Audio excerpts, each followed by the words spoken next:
intermediary or an intercessor that stood between man and God. Now the Israelites were God's people, and for some reason in that dispensation, they could not approach God directly, and God needed, God had been using Moses. God will speak to Moses, Moses speaks to them, but God wanted to institute like a Levitical priesthood, and God chose Aaron and his family to be the priests. These Old Testament priests, they were ordained to offer sacrifices to God on behalf of the congregation. But let's understand that this is not the first time the priesthood is mentioned in the scriptures. The first priest, or the first time priesthood is mentioned in scriptures was in Genesis chapter 14, verse 18. Genesis chapter 14, verse 18. And Melchizedek, king of Salem, brought forth bread and wine, and he was what? Was the priest of the Most High God. And he blessed him and said, Blessed be Abraham of the Most High God, possessor of heaven and earth. And blessed be the Most High God, which hath delivered thine enemies into thine hand, and gave him tithes of all. So that was his first mention of priesthood. It's important for you to understand that there was a priesthood that existed before the Levitical priesthood. If you understand that, it's going to help our understanding as we go through the study and then apply the New Testament. Because like I told you last week, when you read the Old Testament, you must look for the interpretation where the New Testament. Otherwise, we have a disjointed view of the Word of God. So we'll keep that thought in mind, and then we'll continue in the study. But observe that the law was given first before God instituted the priesthood. God gave the law first, and God gave Moses the pattern for the tabernacle, and it was after that God now instituted the priesthood. In 1 Corinthians chapter 14, verse 14, it says, let all things be done what? Decently and in order. You couldn't have instituted the priesthood without telling them the specifics of what they will be doing, where they will be making their sacrifices and all of that. So God needed to go through that order. The final thing he did was to now institute the priesthood. I ask this question. Why was the tabernacle put in place first before the priesthood was instituted? Anybody? Why did we have the tabernacles, the laws, and everything first before the tabernacle, before the priesthood was instituted? It's time you want to try. Okay, sir.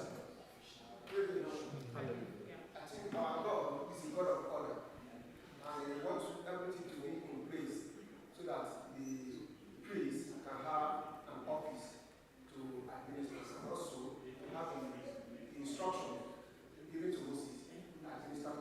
Thank you very much. We split the lesson into three parts. Chapter 28 and 29 will go first, 30 and 31 come later. Now let's look at Exodus chapter 28 verse and 29, and we'll see the choice of clothing and consecration of the priests. The choice of clothing and consecration of the priests. Come back to Exodus chapter 28 and let's go to verse 6. We have read Exodus chapter 28, verse 1, verse 2 and 3 and 4 and 5. Before we go to verse 6, please observe that Aaron was Moses' elder brother. Is that correct? Is that correct? But God was telling a younger person to go anoint an older person. And we see Aaron's humility in accepting the ordination of Moses, who was even younger than him. You know? And so we must have that humility. There are times in God's administration, age is not very, very important some of the time. God can place people who are not as old as we are to give us instructions. We don't despise their instructions because they are younger than us or something. We obey them because of the position that God has given to them. So number one, we see God's choice of the priest. Number two, we see God's choice of their clothes. God paid particular attention to the clothes they were wearing. In Exodus chapter 28 verse 2, he says, and thou shalt make holy garments for Aaron thy brother, for what? For glory and for beauty. That contradicts the principles of the world. In the world, the clothing is for beauty, right? But in God's kingdom, the clothing is for what? Glory and for beauty.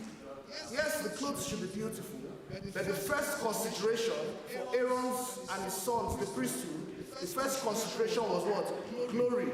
And as New Testament believers, in our adornment, glory is more important than beauty. And so we should not be like the world and just focusing on the beauty and the beauty and the beauty. Let's ensure that our outward comportment is glorious and it conforms to the word of God. Now, the third thing is we see God's choice of the craftsmen.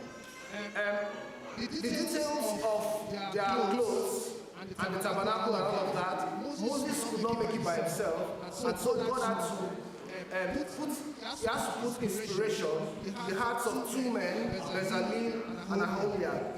In Exodus chapter 31, verse 1 to 6. Can we read that together? Exodus 31, verse 1 to 6.